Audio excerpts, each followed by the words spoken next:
Just type in your chat box so that I will know whether you can see the screen now or not. So nobody is typing anything. You can start, Dr. Surekha. If they are not able to see, then they will again type.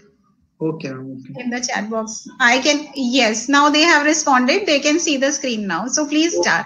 Okay. Sorry for the interruption. Yes, ma'am. So just to start again, pancreatic adenocarcinoma is the fourth leading cause of cancer-related death. And Whipple's procedure, we all know, has a very high morbidity. So out of those patients who have undergone Whipple surgery for pancreatic cancer, 35% of the cases, they turned out to be inflammatory pancreatic pseudomas. And mimics of pancreatic cancers are many, like mass-forming chronic pancreatitis, focal autoimmune pancreatitis, paraduodenal pancreatitis, and obstructive chronic variant of pancreatitis.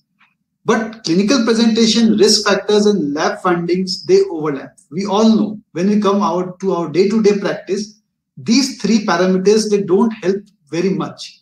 And chronic pancreatitis and pancreatic adenocarcinomas can coexist in same patient.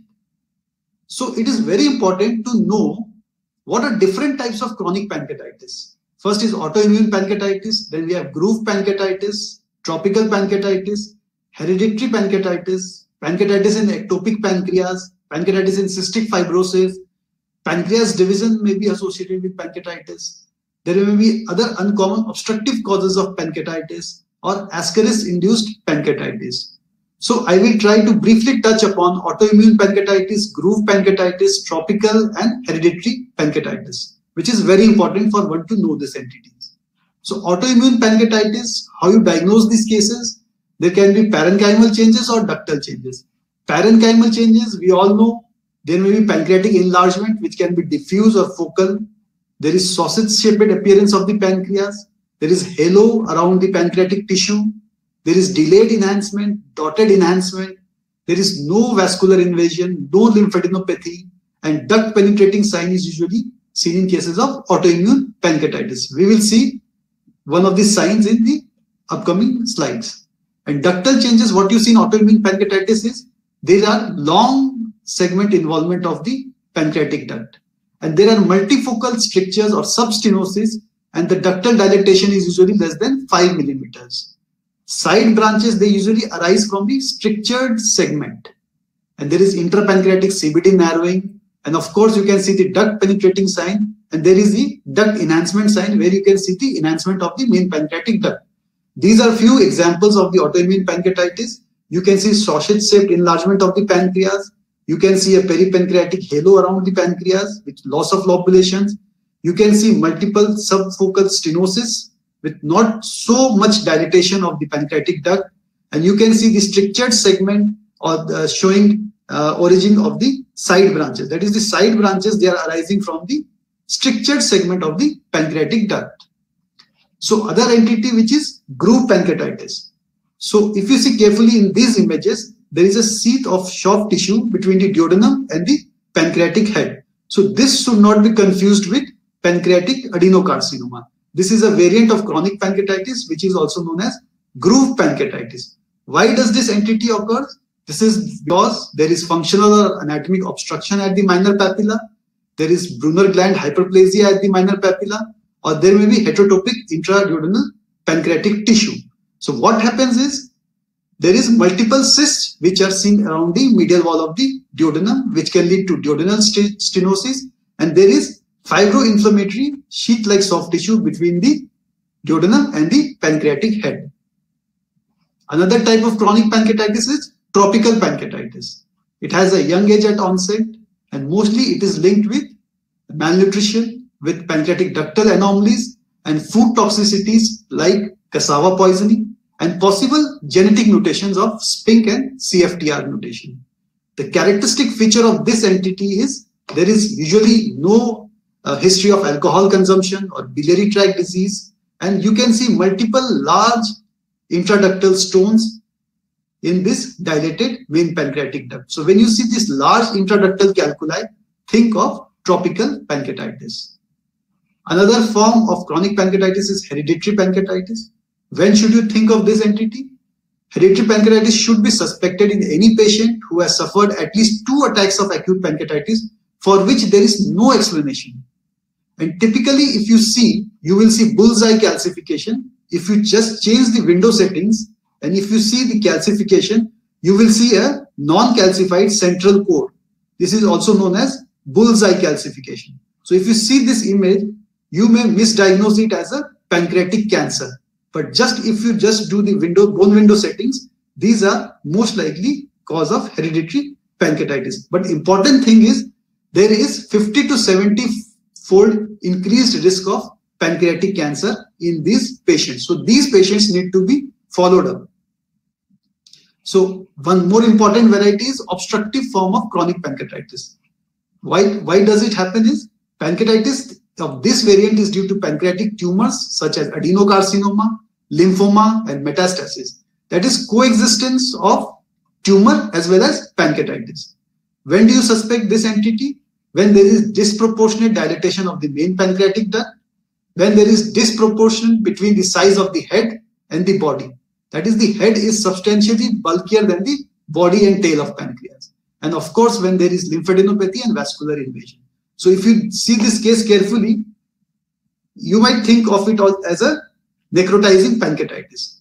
But this patient had raised CA19-9 levels and there is encasement as well as invasion of the vessels. So you have to give the possibility of coexisting pancreatic malignancy in such cases.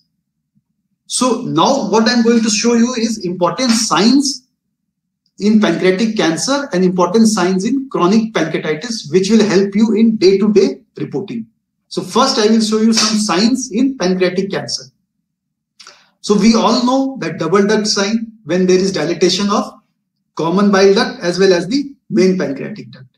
But this double duct sign is seen in only 62% of the cases, especially when your tumor is located at the head of the pancreas.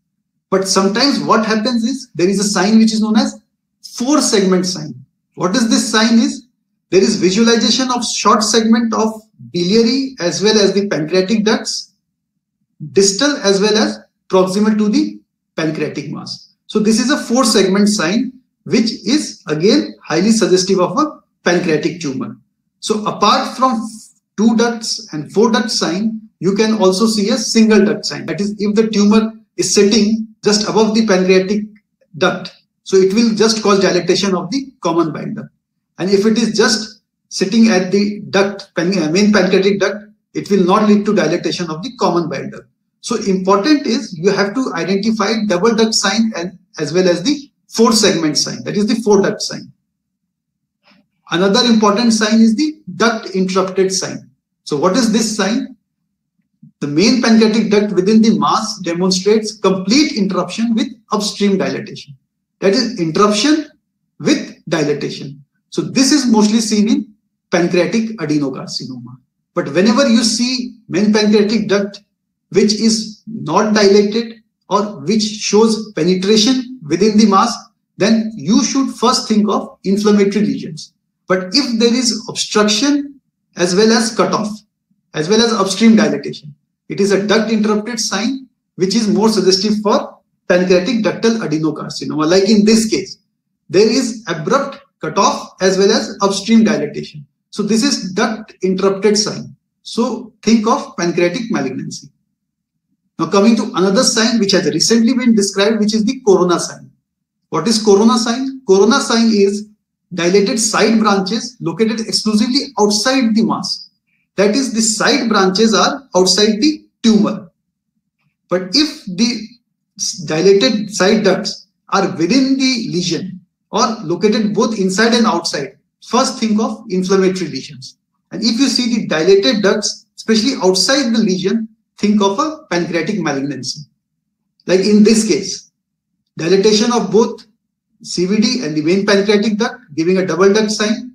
And there is some mass here and you can see these dilated side branches outside the mass. So think of pancreatic malignancy in these cases. Another sign, peritumoral cyst sign, almost similar to the corona sign. Again, positive for pancreatic malignancy in which the side branches are seen outside the tumor. One important sign which has already been highlighted in previous talk is the duct to parenchymal ratio. So if the duct to pancreatic parenchyma ratio is more than 0.3, it suggests pancreatic malignancy. Like in this case, there is a tumor which marked main pancreatic duct dilatation, upstream dilatation. So think of a case of pancreatic malignancy when there is disproportionate dilatation of the duct with atrophy of the pancreatic parenchyma. Another important sign, the vessel encasement and the vessel deformity sign. If there is vessel encasement, think of pancreatic cancer. So in this case, if you see carefully, there is SMV teardrop sign. So when you see teardrop deformity, then almost the tumor is unresectable. So this is more suggestive of a pancreatic cancer. And also some studies have postulated that SMV ratio of more than 1 favors pancreatic cancer. So SMV dilatation less than SMA suggests pancreatic cancer. Now, after showing some signs of pancreatic cancer, I will show you some signs of chronic pancreatitis. So now recently one more sign has described for chronic pancreatitis is the icicle sign. What is icicle sign? It is smooth tapering of the dilated main pancreatic duct.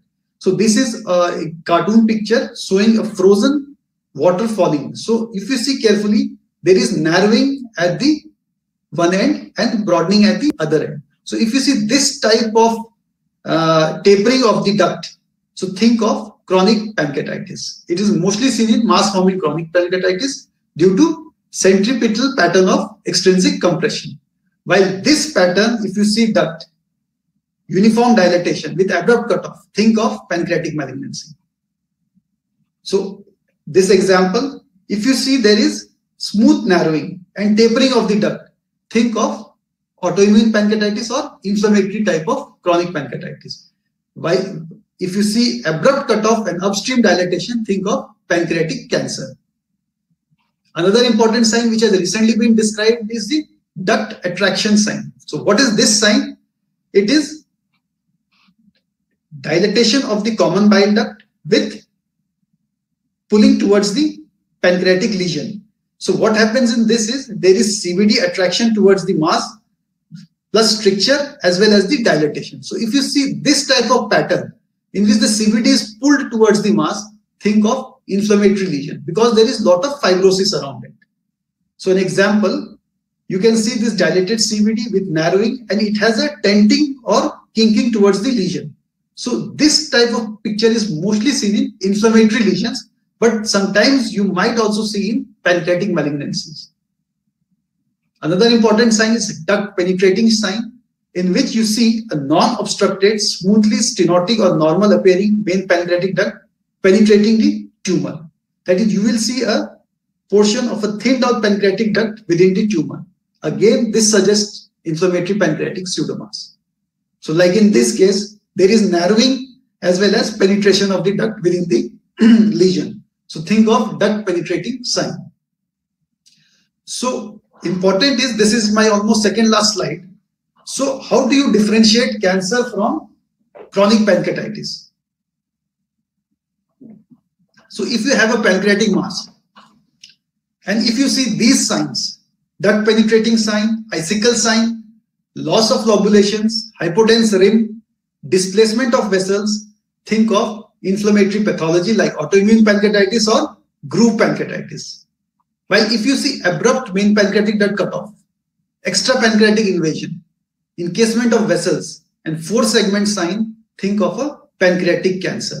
And one thing I would like to tell from my experience is that diffusion restriction is not going to help you very much in distinguishing between chronic pancreatitis and pancreatic cancer. So take home message is, you should always ask for history and previous imaging if available with the patient. Tumor marker, try to look for CA19-9. If the level is more than 40, then it is almost 90% specific for pancreatic cancer. No sign which I have described till now is 100% specific for malignancy. 4% of cases can have both chronic pancreatitis and pancreatic cancer. Look for signs which favor malignancy, as already discussed. Abrupt obstruction of the main pancreatic duct favors malignancy, and encasement of vessels again favors malignancy. Thank you.